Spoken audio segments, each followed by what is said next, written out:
ব্রাহ্মণবাড়িয়ার আশুগঞ্জে যৌথ বাহিনীর মাদক বিরোধী অভিযানে নারীসহ 2 মাদক কারবারিকে আটক করেছে যৌথ বাহিনী।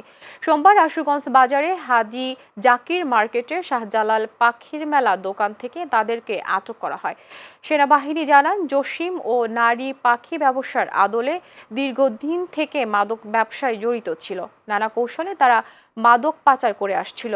গোপন সংবাদের ভিত্তিতে আশুগঞ্জ সেনাবাহিনীর ক্যাম্প কমান্ডারের নেতৃত্বে যৌথ বাহিনীর সদস্যরা হাজী জাকির মার্কেট থেকে 665 পিস ইয়াবা ট্যাবলেট, 1,39,000 টাকা ও 6টি ব্যাংকের চেক বই তাদের কাছ থেকে জব্দ করা হয়। পরবর্তীতে জব্দকৃত মালামাল সহ তাদেরকে আশুগঞ্জ থানায় হস্তান্তর করা হয়। এ ব্যাপারে আশুগঞ্জ থানার ভারপ্রাপ্ত কর্মকর্তা মোহাম্মদ খায়রুল আলম জানান, তাদের বিরুদ্ধে মাদক দ্রব্য নিয়ন্ত্রণ আইনে মামলার প্রস্তুতি চলছে।